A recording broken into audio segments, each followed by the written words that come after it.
안녕하세요. 김성길 목사와 함께하는 GTS 말씀 묵상 시간입니다. 자, 오늘은 두 번째 날입니다. 일곱째 주 두 번째 날. 자, 두 번째 날은 묵상의 주제가 무엇이죠? 본문을 그대로 보고 안에 들어있는 것들을 그대로 보고 그 중에서 중요한 것이 뭔가, 내가 볼 때 가장 중요한 것이 뭔가를 찾아내는 묵상입니다. 이 훈련이 잘 되면 내 삶의 현장에서 가장 중요한 것이 뭔지를 빨리빨리 찾아낼 수 있죠. 또 이게 학업으로 우리 아이들 공부하는 쪽으로 가면, 자, 이 속에 들어있는 요 내용, 요게 뭐지? 그리고 이 중에서 가장 중요하다고 생각되는 건 뭐야? 이게 이제 아이들이 계속 쌓이고 훈련이 되면 나중에 자기 삶에서 가장 중요한 게 뭘까? 업무 처리할 때 이 업무에서 가장 중요한 1순위 가치관은 뭘까? 다양한 효과를 발휘하게 됩니다. 그래서 월, 화, 수, 목, 금, 토, 일. 자, 일주일 동안 거를 이제 그 묵상의 주제들을 이게 그냥 익숙해지도록 그렇게 해보시기 바랍니다. 어제 어디 가셔서 한 장소 보셨는데 그 보신 장소의 내용, 그림이 그려지시나요? 처음에 들어갈 때 뭐가 있었고 쭉 살펴보시면 어떤 그림이 내 안에 그려지나요? 이게 굉장히 중요한 거예요. 기억력, 그리고 분석력, 이런 것들이 뛰어나게 만드는 겁니다. 오늘은 가장 중요한 것이 뭐냐? 오늘 하루를 살아가면서 이 업무를 처리함에 있어서 가장 중요한 부분을 어디에 둘 거냐? 가치에 둘 거냐? 이익에 둘 거냐? 관계 회복에 둘 거냐? 어느 것이 1순위야? 공부를 하는데 이 공부를 함에 있어서 가장 중요한 목표, 방향성 어디다 둘 거냐? 이런 것들입니다. 자, 그러면은 오늘도 본문 말씀을 두 번 읽겠습니다. 읽으실 때는 항상 눈, 말, 생각, 그리고 읽으시면서 깨달아지는 거는 항상 체크해 두시라는 거. 깨달아진다는 거는 보물을 발견한다는 거예요. 이걸 놓치지 마시고 꼭 기록을 하시기 바랍니다. 자, 본문에 대한 구조는 어제 우리가 어떻게 정했나요? 4.1.4.2. 그래서 앞에 넷은 히스기야가 왕이 됐고, 그 다음에 하나님 보시기에 정직하게 행했고, 그가 왕이 되자마자 첫 번째 해, 첫 번째 달에 성전 문 열고 수리 시작하고, 그리고 이제 레위인들 다 제사장과 레위인들 모아놓고, 여기가 이제 넷이에요. 그 다음에 이제 일은 이제 제사장 레위인들에게 히스기야 왕이 이제 선포하는 거죠. 자, 성전을 정결케 하고 더러운 것을 없이 해라. 그러면서 이제 그 뒤에 4.1.4.2 네 개는 그렇게 해야 될 이유들을 이야기하죠. 그래서 넷 중에 두 구절은 우리 조상들이 하나님 버리고 이렇게 그래서 총 7가지의 내용을 죄를 범했어요. 그리고 그 다음 절에는 7가지의 죄를 범하니까 그 다음 두 구절은 7가지의 벌을 받은 7 7가지의 벌을 받은 내용이에요. 이게 이제 4입니다. 그 다음에 2는 히스기야가 자기 결심을 이야기하죠. 내가 이제 하나님과 언약을 맺고 하나님의 진노가 떠날 수 있도록 하고자 하는 마음이 내게 있다. 이게 얼마나 참 중요한 결심이에요. 자, 그리고 이제 레위인들에게, 자, 너희들이 이제 게으르지 말고 빨리 신속하게 이 개혁을 진행해라. 하나님이 너희를 세워서 하나님 수종하게 하고 그를 섬기고 분양하게 했다. 그러니까 너희들이 사명이다. 이제 그런 이야기죠. 자, 그래서 4.1.4.1 본문 두 번 읽어보겠습니다. 히스기야가 왕위에 오를 때 나이가 25세라 예루살렘에서 29년 동안 다스리니라. 그의 어머니의 이름은 아비야요 스가랴의 딸이더라. 히스기야가 그의 조상 다윗의 모든 행실과 같이 여호와 보시기에 정직하게 행하여 첫째 해 첫째 달에 여호와의 전문들을 열고 수리하고 제장들과 레위 사람들을 동쪽 광장에 모으고 그들에게 이르되 레위 사람들아 내 말을 들으라. 이제 너희는 성결하게 하고 또 너희 조상들의 하나님 여호와의 전을 성결하게 하여 그 더러운 것을 성소에서 없애라. 우리 조상들이 범죄하여 우리 하나님 여호와 보시기에 악을 행하여 하나님을 버리고 얼굴을 돌려 여호와의 성소를 등지고 또 낭실 문을 닫으며 등불을 끄고 성소에서 분향하지 아니하며 이스라엘의 하나님께 범죄를 드리지 아니하므로 여호와께서 유다와 예루살렘에 진노하시고 내버리사 두려움과 놀람과 비웃음거리가 되게 하신 것을 너희가 똑똑히 보는 바라. 이로 말미암아 우리의 조상들이 칼에 엎드러지며 우리의 자녀와 아내들이 사로잡혔느니라. 이제 이스라엘의 하나님 여호와와 더불어 언약을 세워 그 맹렬한 노를 우리에게서 떠나게 할 마음이 내게 있노니 내 아들들아 이제는 게으르지 말라. 여호와께서 이미 너희를 택하사 그 앞에 서서 수종들어 그를 섬기며 분향하게 하셨느니라. 아멘. 한 번 더 보겠습니다. 히스기야가 왕위에 오를 때 나이가 25세라. 예루살렘에서 29년 동안 다스리니라. 그의 어머니의 이름은 아비야요 스가랴의 딸이더라. 히스기야가 그의 조상 다윗의 모든 행실과 같이 여호와 보시기에 정직하게 행하여 첫째 해 첫째 달에 여호와의 전 문들을 열고 수리하고 재앙들과 레위 사람들을 동쪽 광장에 모으고 그들에게 이르되 레위 사람들아 내 말을 들으라. 이제 너희는 성결하게 하고 또 너희 조상들의 하나님 여호와의 전을 성결하게 하여 그 더러운 것을 성소에서 없애라. 우리 조상들이 범죄하여 우리 하나님 여호와 보시기에 악을 행하여 하나님을 버리고 얼굴을 돌려 여호와의 성소를 등지고 또 낭실문을 닫으며 등불을 끄고 성소에서 분향하지 아니하며 이스라엘의 하나님께 번제를 드리지 아니하므로 여호와께서 유다와 예루살렘에 진노하시고 내버리사 두려움과 놀람과 비웃음거리가 되게 하신 것을 너희가 똑똑히 보는 바라. 이로 말미암아 우리의 조상들이 칼에 엎드러지며 우리의 자녀와 아내들이 사로잡혔느니라. 이제 이스라엘의 하나님 여호와와 더불어 언약을 세워 그 맹렬한 노를 우리에게서 떠나게 할 마음이 내게 있노니 내 아들들아 이제는 게으르지 말라. 여호와께서 이미 너희를 택하사 그 앞에 서서 수종들어 그를 섬기며 분향하게 하셨느니라. 아멘. 자, 2일차 있는 그대로 보고 중요한 건 인지하기. 히스기야의 개혁을 지금 다루고 있어요. 우리가 이렇게 살아가면서 개인이나 사회나 교회나 나라나 이렇게 개혁하지 않으면은 그 고정관념 또 고집 자기가 살아온 익숙한 그런 삶 이런 거 못 벗어납니다. 그리고 가다 보면 사람은 약간씩 삐뚤어지게 돼 있어요. 이렇게 약간씩 처음에는 아닌 것 같은데 한참 가다 보면 가야 될 길에서 멀어져 버리는 경우들이 많이 있습니다. 지금 이스라엘 백성들이 그런 상태에 있거든요. 이걸 보면서 우리 대한민국, 우리 한국은 어떤 상태에 있는가? 참 한국은 제대로 가고 있는가? 네. 참 한국이 좋은 나라, 하나님이 주신 나라, 네. 하나님이 보호하사 우리나라 만세. 동해물과 백두산이 마르고 닳도록 하나님이 보호하신 그런 나라가 뭐 동성애다, 또 그 다음에 온갖 방탕과 타락과 이단들과 막 이런 것들로 그냥 가득가득 채워지는 거예요. 이게 하나님이 이번에 우리 코로나 바이러스 때문에 모두가 다 힘들지만 특히 어떤 개혁, 하나님이 원하시는 어떤 뜻이 분명히 있을 겁니다. 이런 걸 보면서 우리 교회들이 하나님을 멀리 할 게 아니라 여기 보면은 코로나 바이러스 때문에 잘 모이지도 않고 교회도 안 가고 그렇다고 해서 개인의 신앙을 막 영적으로 발전해야 되는데 오히려 나태해져 버리고 이런 경우들이 생기면 안 돼요. 이럴 때일수록 우리의 하나님 앞에 이 나라의 죄를 회개하고 우리의 죄를 회개하고 바르게 갈 수 있도록 뭐가 잘못됐는지를 찾아서 올바르게 가고자 하는 개혁의 역사를 만들어낼 때 코로나 바이러스가 합력해서 선을 이루는 하나님이 준 그런 도구가 될 수가 있게 되는 거죠. 그래서 히스기야의 개혁을 우리가 좀 생각을 해보자 하는 겁니다. 자, 히스기야는 몇 살 때 왕이 되었으며 몇 년 동안 다스렸는가? 25살 때 왕이 됐고 29년 동안 통치합니다. 그는 왕으로 일할 때 여호와 보시기에 어떻게 일을 했는가? 2절에 보면 정직하게 행하여. 1절 2절에서 가장 중요한 단어나 의미는 무엇이라고 생각하는가? 네, 여러분들은 무엇이라고 생각하는지 여러분들이 보시고 가장 중요하다고 느껴지는 단어나 의미, 내용을 쓰시면 됩니다. 저는 여호와 보시기에 정직히 행하여. 네, 왜 이것을 썼느냐? 이유는 이게 복을 받는 비결이에요. 하나님 앞에서 정직하게 사는 것.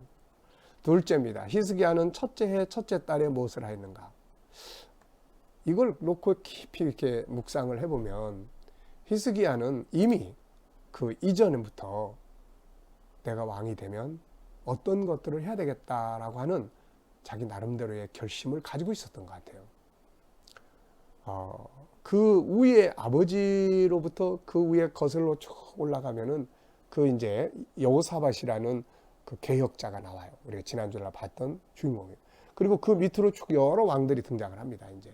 근데 대체적으로 보면은 그 중에 정직하게 조금 했던 사람들도 있지만 대체적으로 이렇게 악한 사람들이 있어요. 우상 만들고 악을 행하고. 그래서 이 히스기야의 아버지도 마찬가지였어요. 그러다 보니까 히스기야가 그런 걸 보면서 참 이 성품이 하나님을 향해서 참 좋은 사람인 것 같아요. 그러니까 일찍부터 이게 아닌데 하나님 백성이 이렇게 살면 안 되는데, 그러니까 첫 달에 왕이 되고 난 첫 해예요. 첫 해. 그리고 왕이 되자마자 바로 첫 번째 달에, 이거 대단한 거죠. 이게 정말 하나님 얼마나 기뻐하시겠어요. 제사장들과 레위 사람들을 어디에 불러 모았는가? 동쪽 광장에 다 불러 모았어요. 왕이 탁 된 그 해 첫 번째 달에 성전문을 다 열고 수리를 시작하고 레위인들을 다 불러 모아놓고 선포하는 거죠. 히스기야는 레위 사람들에게 여호와의 전을 어떻게 하라고 했는가? 성결하고 더러운 것을 다 없애라. 그동안 너무 하나님의 성전이, 하나님의 계시해야 될 집이 너무 더러워지고 타락되고 문 닫고 거미줄로 그냥 가득 차워지고 그래. 자, 3절로 5절에서 가장 중요한 단어나 의미는 무엇이라고 생각하는가? 여러분들이 느끼고 깨달아진 거 쓰시면 되고, 저는 첫째 해, 첫째 달, 너무 감동적인 거예요. 이 25살짜리가. 어떻게 보면 25살 청년이 말이죠. 참 이런 마음을 가지고 개혁을 한다는 게 쉬운 일이 아닌데 참 훌륭한 사람입니다. 그래서 저는 첫째 해, 첫째 달. 이유는 뭔가? 왕이 되기 전에 이미 머릿속에 문제점을 분석했고 그 방향을 찾고 개혁을 준비하고 있었던 거죠, 이게. 자, 세 번째입니다. 히스기야가 지적한 이스라엘 백성들이 잘못된 죄들은 무엇인가? 이 내용을 정리해 보면 77이에요. 77. 7가지 죄를 범하고 7가지의 벌을 받아. 네, 이 참 하나님의 역사라는 게 막 놀랐습니다. 이 내용하고 비슷한 게 계시록 3장에 나오는 빌라델비아 교회예요. 거기에 빌라델비아 교회가 3가지 착한 일을 해요. 첫째는 작은 능력을 가지고 있지만, 부족한 게 많지만 그 교회는 아멘만 하고 끝나는 교회가 아니라 하나님 말씀이 탁 전달되면 실천하려고 애쓰는 교회. 그 앞에 있는 4대 교회는 아멘은 많이 하는데 다 잊어버리고 살아. 한마디도 실천 안 해. 근데 빌라델비아 교회는 하나님 말씀이 탁 주어지면 그걸 실천하기 위해서 고민하는 교회. 두 번째는 주의 이름을 배반하지 않고, 세 번째는 끝까지 인내하면서 그 모습을 지켜간 교회예요. 그러니까 예수님이 이 교회에 나타나셔가지고 3가지 복을 주세요.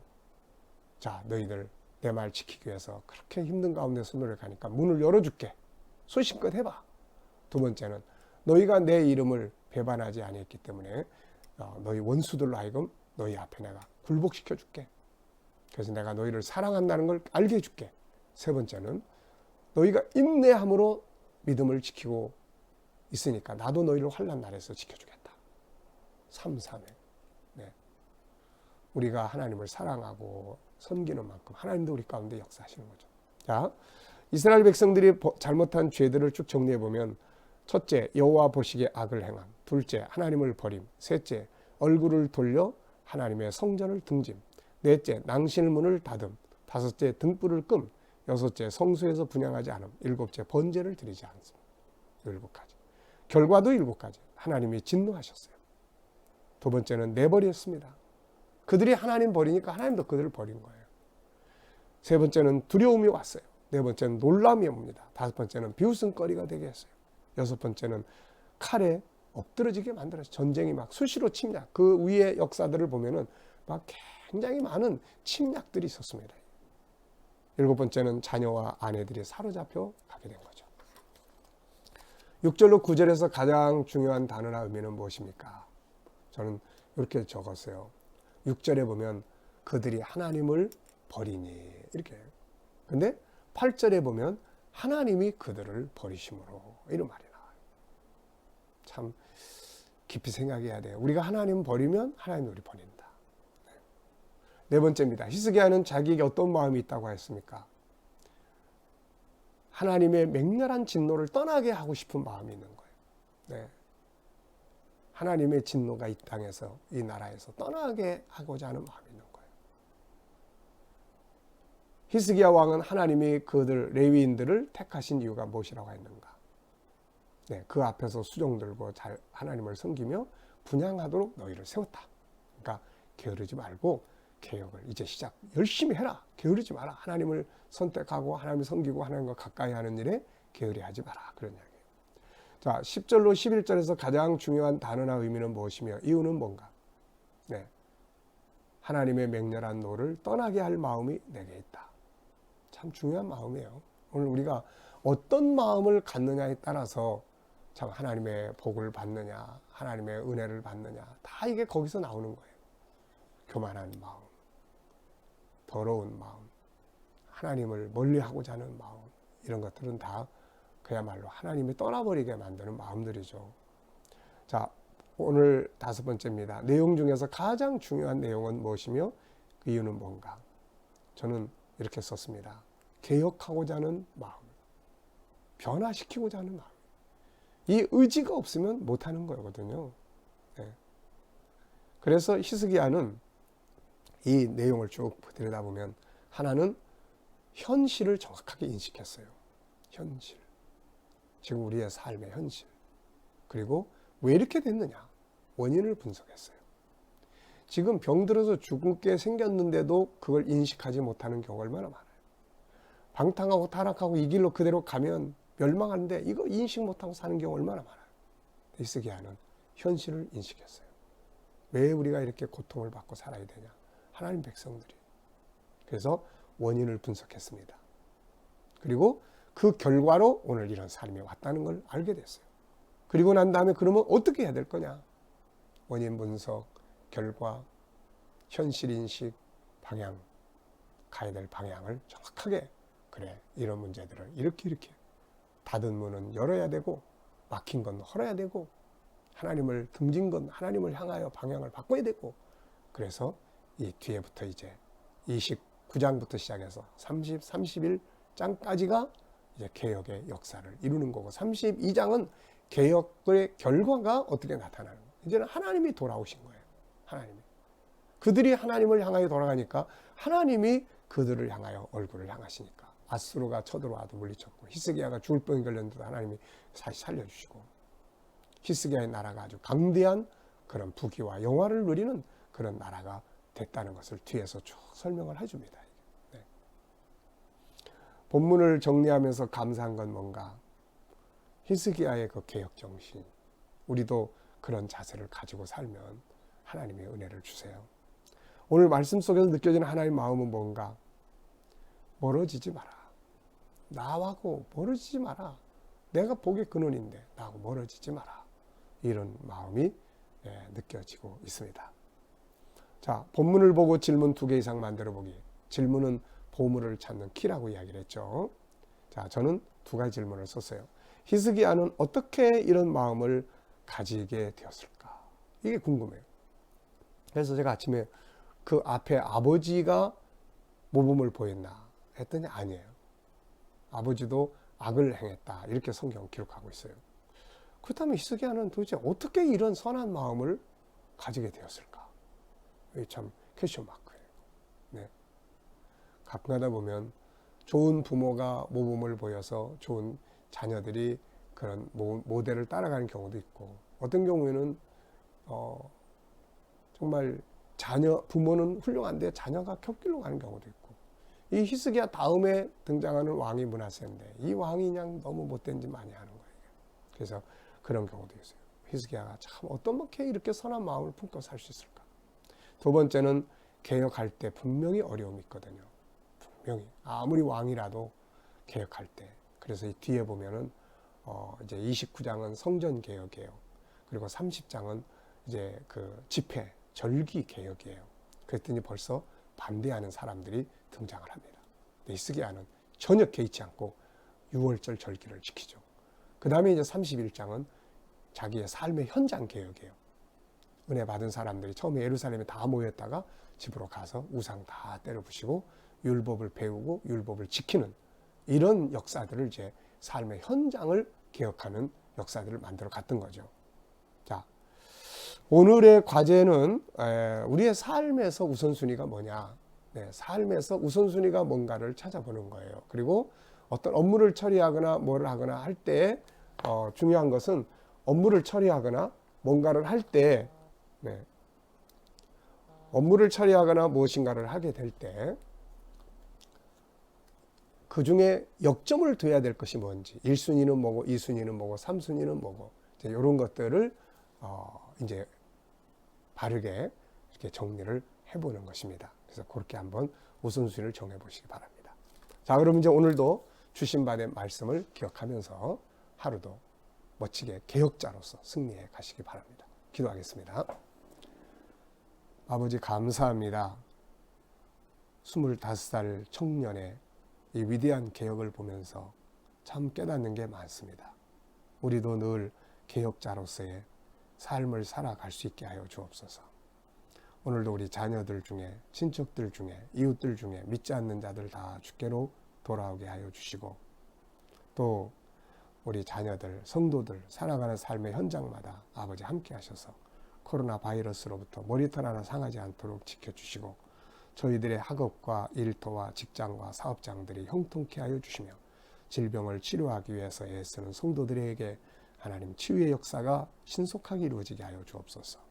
이 나라에서 속히 코로나 바이러스가 소멸되게 하시고 또 아버지 하나님 이 나라에서 치료제와 백신들이 속히 개발되게 하여 주셔서 세계 속에 한국의 위상이 더욱 뛰어나게 하여 주옵소서. 선교사님들과 저들의 사역 가운데 은혜 베풀어 주시고 북한 땅의 교회와 성도들 위에도 함께하여 주시옵소서. 감사하며 예수님의 이름으로 기도하옵나이다. 아멘.